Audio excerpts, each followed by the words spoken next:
Olá, pessoal. Aqui é o professor Rafael Maia e esse é mais um vídeo do curso de análise de regressão.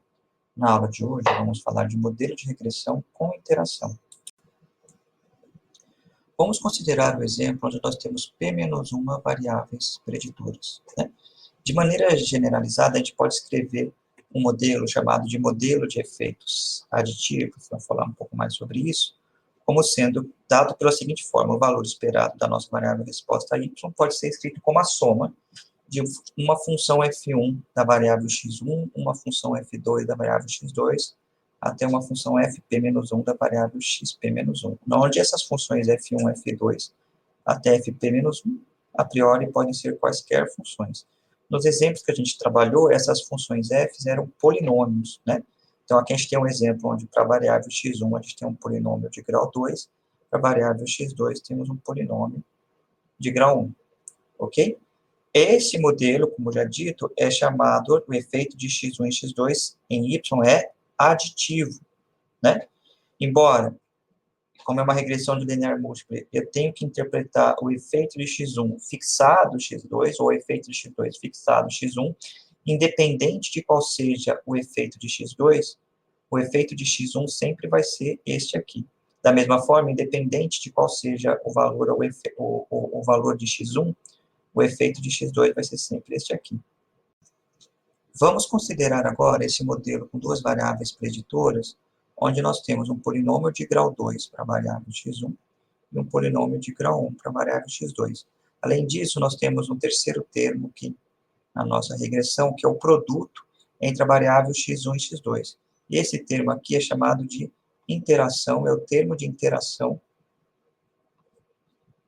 entre x1 e x2, né? Aqui embaixo nós temos outro exemplo com três variáveis preditoras, onde temos um efeito linear de x1, efeito linear de x2, o efeito linear de x3, mas temos também a interação, o produto entre x1 e x2 e o produto entre x1 e x3. Por que é importante atentar para esse efeito de interação? Porque, na verdade, quando a gente inclui essa interação no modelo, o que acontece agora é que se eu quiser, por exemplo, estudar no primeiro modelo qual é o efeito da variável x1, não basta apenas olhar para esse polinômio de grau 1. Ele vai depender do grau de interação da variável x1 com a variável x2. Da mesma maneira, se eu quero olhar para o efeito da variável x2, não basta só olhar para esse beta 3 aqui, né? Aqui, na verdade, tem que ser beta 4. Eu tenho que olhar para o efeito de interação entre a variável x1 e x2. Então, dito de uma forma geral, o efeito de uma variável sobre a nossa variável resposta y vai depender do nível da interação dessa variável com a variável que ela está interagindo.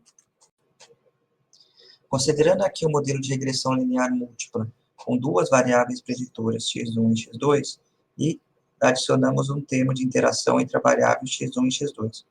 Considere primeiro que x1 é igual a A. Então, neste caso, o valor esperado de y vai ser igual a beta 0, beta 1 vezes A, beta 2 vezes x2 e beta 3 vezes A vezes x2, né? x1 é igual a A. Vamos agora supor que x1 é igual a A mais 1. Então, nesse caso, o valor esperado de y vai ser beta 0, beta 1 vezes A mais 1, beta 2 vezes x2, beta 3 vezes A mais 1 vezes x2. Se a gente pegar a diferença desses dois valores esperado, o que a gente tem é o incremento no valor esperado de y quando a gente aumenta uma unidade em x1. Certo? Observe que esse incremento agora, se a gente pegar a diferença, então vai ser o beta 0 mais beta 1 vezes A1 mais beta 2 vezes A2, mais beta 3 A1, A mais 1 vezes x2, menos beta 0 mais beta 1 vezes A, beta 2 vezes A, beta 3 vezes A, AX2. Então, se eu pegar essa diferença, esse incremento agora é dado por beta 1 mais beta 3 que multiplica x2. Então, o quanto que vai aumentar o valor esperado de y quando a gente aumentar uma unidade o valor de x1 vai depender da variável x2. Correto? Antes, quando eu não tinha interação, esse incremento era só o beta 1, que é o coeficiente associado à variável x1. Agora, esse incremento é o beta 1 mais o beta 3 que multiplica a variável x2, né?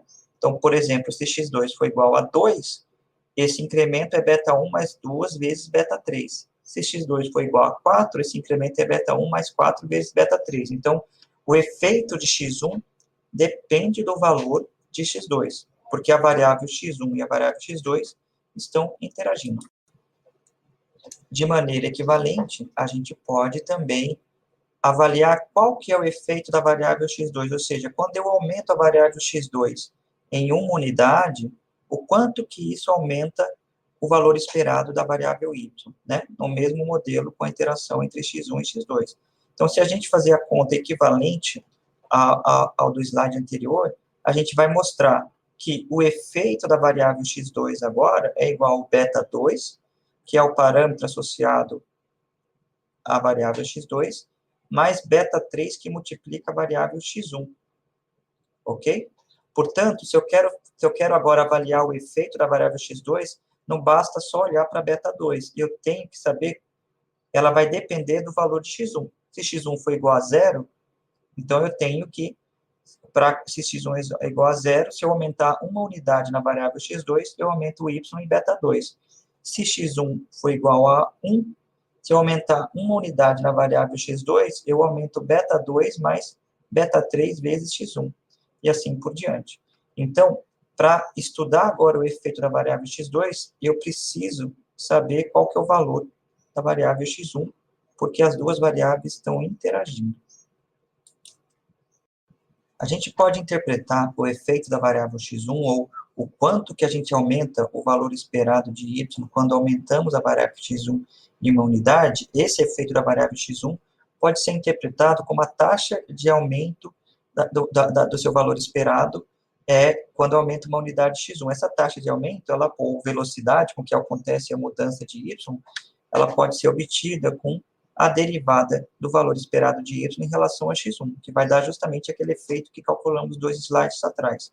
Beta 1 mais beta 3 vezes x2. Da mesma maneira, se eu quero saber qual é o efeito da variável x2, ou qual é o incremento no valor esperado de y quando a gente aumenta a variável x2 na unidade, eu posso obter essa taxa de aumento no valor esperado de y como sendo a derivada do valor esperado de y em relação a x2.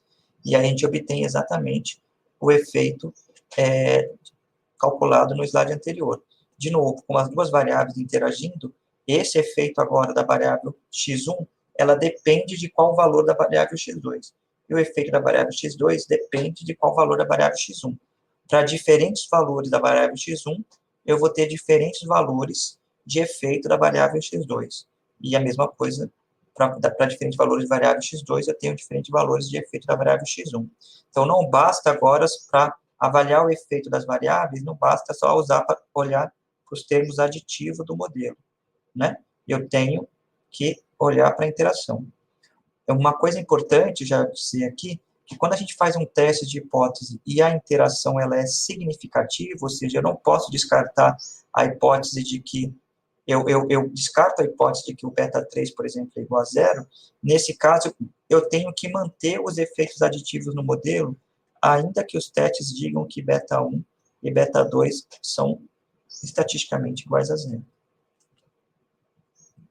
Então, só recapitulando, quando a gente tem um modelo onde só temos os efeitos aditivos, não temos o efeito de interação, o que a gente está dizendo é o seguinte: se eu quero olhar para o efeito da variável x1, então, o coeficiente beta 1 associado à variável x1 nos dá exatamente qual é o incremento no valor esperado de y quando a gente aumenta uma unidade no valor de x1, né? Mantendo o x2 constante, independente de qual seja o valor de x2, né?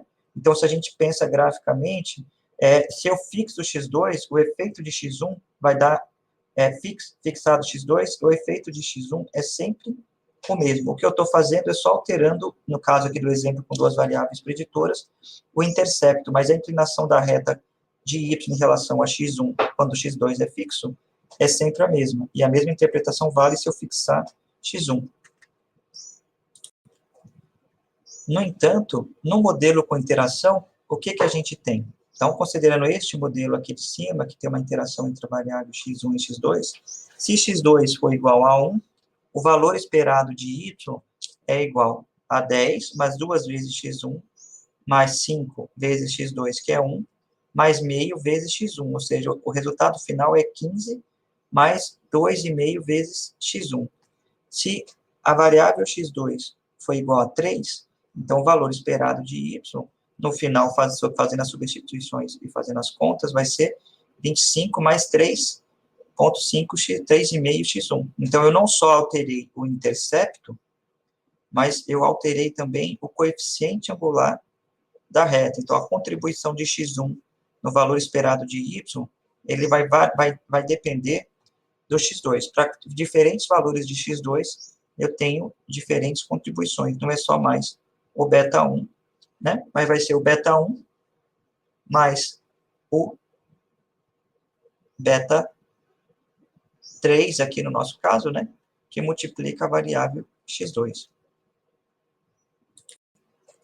Então, agora, se a gente, para diferentes valores de x2, diferentemente do que aconteceu no exemplo onde nós tínhamos a interação, as retas agora não são paralelas, as retas são concorrentes. Por quê? Porque agora o coeficiente angular da reta de y em relação a x1, ele muda de acordo com o valor de x2. Eu não mudo só o valor do intercepto, mas eu mudo também o coeficiente angular da reta.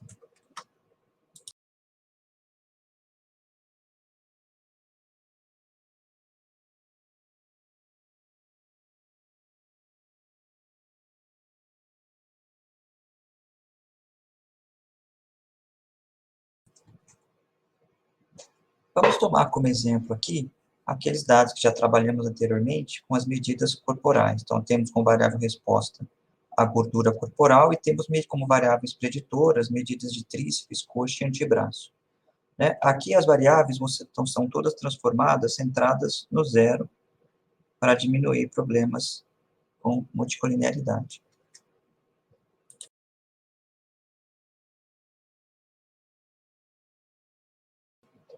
Num primeiro momento, ajustamos o modelo de regressão linear múltipla, com as variáveis, os efeitos aditivos das variáveis x1, x2 e x3, e acrescentamos também as interações de ordem 2 entre as variáveis x1 e x2, x1 e x3, x2 e x3. Poderíamos, por exemplo, ter um termo de interação de ordem 3, que seria dado pelo produto das três variáveis. Só temos que tomar o cuidado que quanto mais interações tivermos no modelo, mais complexa é a interpretação dos efeitos das variáveis presentes no modelo. Então, vamos considerar aqui, se eu quero avaliar o efeito da variável x1, por exemplo. Né? Para eu avaliar o efeito da variável x1, como existe uma interação entre x1 e x2, x1 e x3, né? Além disso, tem uma interação entre x2 e x3, para avaliar o efeito da variável x1, isso vai depender do valor que a variável x2 assume, vou colocar aqui igual a e que a variável x3 assume, porque é igual a b, por exemplo. Né? Então, neste caso, o valor esperado de y vai ser dado por beta 0 mais beta 1 x1 mais beta 2 vezes A mais beta 3 vezes B mais beta 4 vezes x1 vezes A mais beta 5 vezes x1 vezes B mais beta 6 vezes A vezes B, correto? E aí, o que nós temos? O intercepto do modelo de y em relação a x1 vai ser igual a beta 0 mais beta 2A mais beta 3B mais beta 6A vezes B. Correto? Isso aqui é tudo constante. E o coeficiente angular do modelo é tudo que está multiplicando o x1. Então, isso vai ser igual ao quê?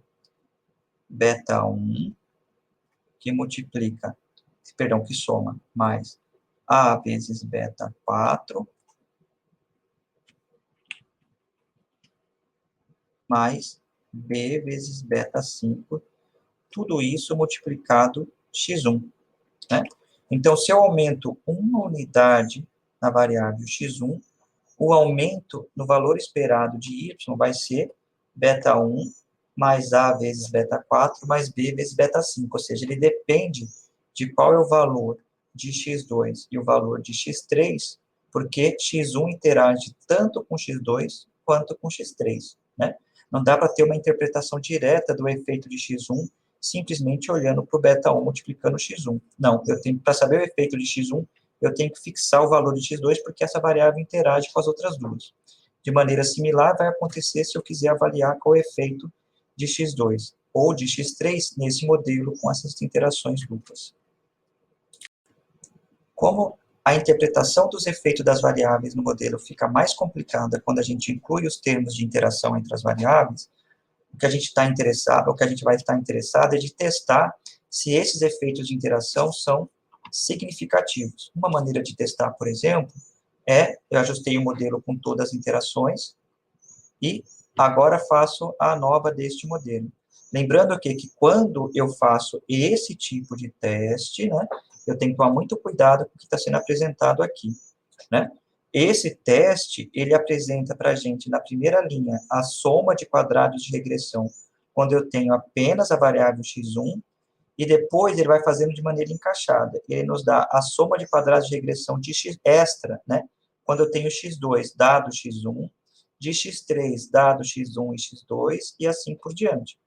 Então, é como se ele fosse acrescentando no modelo os efeitos na ordem que elas são descritas, em que o modelo foi apresentado, né?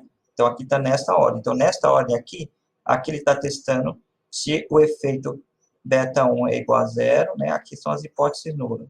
Dado que eu só tenho x1 no modelo, aqui ele está testando se beta 2 é igual a zero, dado que eu tenho x1 e x2 no modelo. Aqui ele está testando se beta 3 é igual a zero, dado que eu tenho x1, x2 e x3 no modelo. Aqui ele está testando se o efeito de interação beta 4 entre x2 é igual a zero, entre x1 e x2 é igual a zero, dado que eu tenho x1, x2 e x3, e que tenho a interação entre x1 e x2, certo? Da mesma maneira, aqui ele está testando se beta 5 é igual a zero, dado que eu tenho x1, x2 e x3, que eu tenho a interação entre x1 e x2, e que eu tenho a interação entre x1 e x3.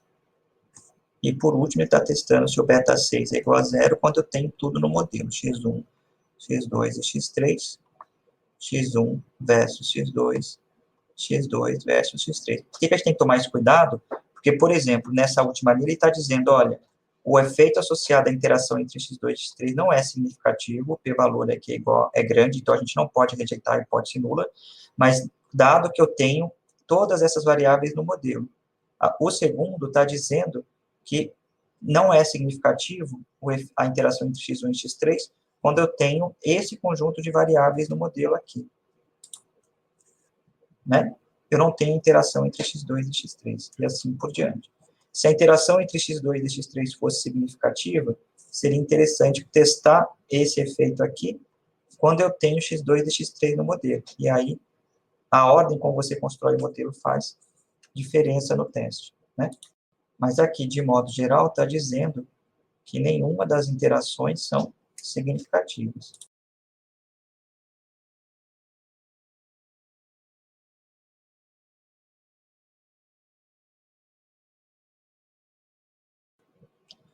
Eu posso testar conjuntamente se os efeitos das interações são nulos, fazendo um teste F, usando a soma extra de quadrados de regressão que a gente aprendeu anteriormente. Então, esse teste aqui, por exemplo, o que ele está fazendo? Eu ajustei o modelo apenas com os efeitos aditivos e tenho o segundo modelo com os efeitos de interação dupla entre as variáveis presentes no modelo. Esse teste F está testando hipótese nula, beta 4 é igual a beta 5, que é igual a beta 6, que é igual a zero, versus a hipótese nula de que ao menos um dos betas é diferente de zero, certo? Ao menos um deles. Então, Aqui o resultado do teste deu um p-valor de 0,66, ou seja, o p-valor é grande, eu não tenho evidências para rejeitar a hipótese nula. Então, eu posso assumir que todos os efeitos de interação são nulos. E, basicamente, o que está dizendo é que eu posso simplificar do modelo com as interações duplas para o modelo só com os efeitos aditivos. Se caso esse p-valor fosse pequeno e eu não pudesse rejeitar a hipótese nula, eu teria que avaliar, e retirando do modelo e testando, qual das interações é significativa, se todas elas ou se apenas uma delas, né? Porque se eu rejeito a hipótese nula, o que eu estou dizendo é que ao menos um dos betas é diferente de zero. O que apresenta essa tabela? Ele dá a soma de quadrados dos resíduos do modelo 1, só com os efeitos aditivos, e a soma do quadrado dos resíduos do modelo com os efeitos de interação, né? A diferença entre essa soma de quadrados e resíduos é a soma extra de quadrados dos efeitos de interação, dado x1 e x2 e x3 no modelo. Então, o que é essa estatística F? A estatística F aqui mais embaixo, o que é a estatística F? A estatística F vai ser igual à soma de quadrados de regressão, a soma extra de quadrados, né, da interação entre x1 e x2, x1 e x3, x2 e x3, dado que eu tenho no modelo x1, x2 e x3, isso dividido por 3, né, que é o número de graus de liberdade da soma de quadrados, da soma extra de quadrados de regressão, dividido pela soma de quadrados dos erros do modelo completo, com x1, x2, x3 e as interações.